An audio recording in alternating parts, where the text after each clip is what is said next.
Let's go to Hollywood, and they're making, there's another remake. They love these remakes, and they're determined to make another one political. The head of DC Studios, James Gunn, has confirmed the new Superman will have a political message. He said, Superman is the story of America, an immigrant that came from other places and populated the country. Of course, when you think of Superman, you think of the story of immigration. Douglas, it seems these studios would rather make a loss or push their political ideology than actually give audiences what they want. I know. I mean, one of the great lessons of the box office in recent years in the US and elsewhere is that people want good movies, amazingly enough. Look at what Top Gun 2, Top Gun Maverick, managed to achieve. Basically saved the cinemas in the US when it came out because it didn't have any of this bunk and guff. Since then, Disney and other studios have really unwisely, for their own profit margin, if nothing else, decided to go down this kind of route, make everything about the same boring political, pseudo-political points.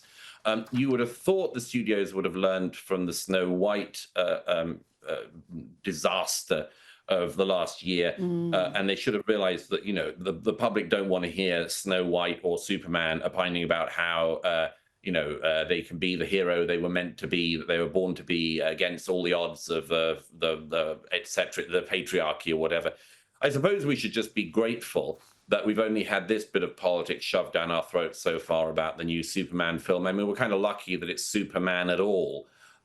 You would have thought by now the studios were so depleted in their ideas that we would have had ourselves force-fed an ethnically diverse female Superman, and that if you didn't just love that, then you were obviously the kind of bigot who should be arrested by as many police officers as a local force can bring up. But all this stuff is connected. It's always just this tedious, predictable, juvenile politicking being forced on us, whether on flags on the streets, whether by the police, whether by the studios and elsewhere. And just, the police have a job of policing.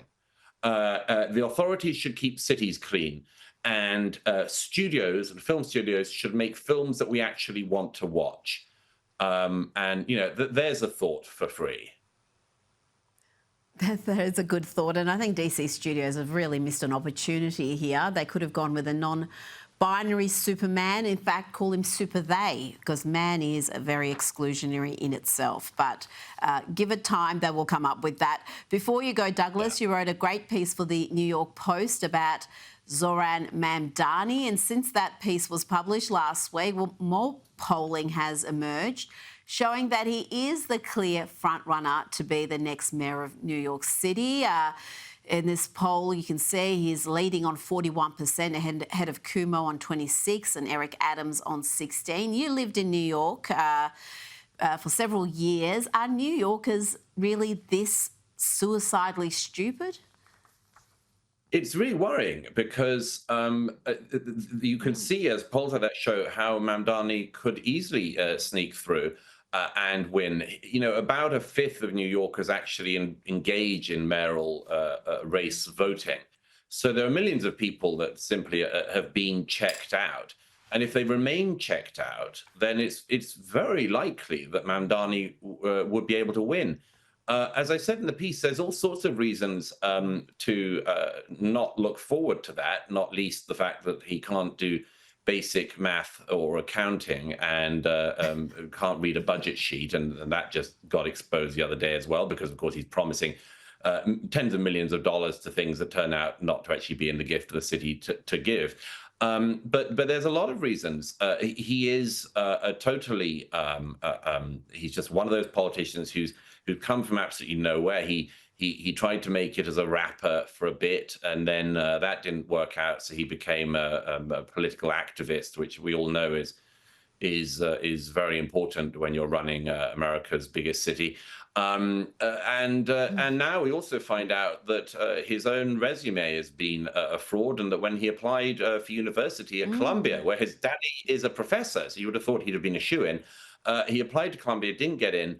But he also said that he was African American, which is interesting because he only moved to America, became a citizen, I think 8 years ago or so. He isn't an African American by any means, but isn't it interesting, once again, just as it's the middle-aged German fraus who are the ones who are viciously attacking young ethnic migrants in Germany and so on.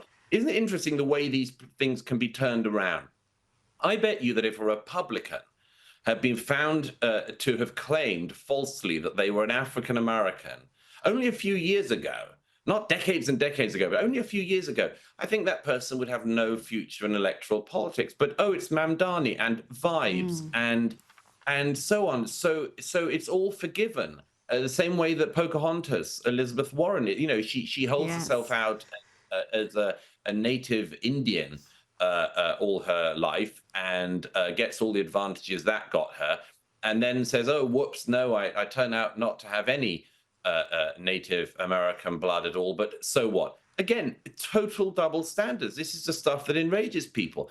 Mamdani was basically doing college application blackface only a few years ago, and that will be accepted as everything else about him will be accepted. All of the bigotries that he's expressed throughout his short public life so far, all of the absolute pie-in-the-sky promises, unfunded promises he's telling young New Yorkers he can give them, all of this will be forgiven because he's running as a Democrat, progressive, of course, and of course actually a socialist Democrat, a democratic socialist. And you know, it's so pathetic that people would fall for this.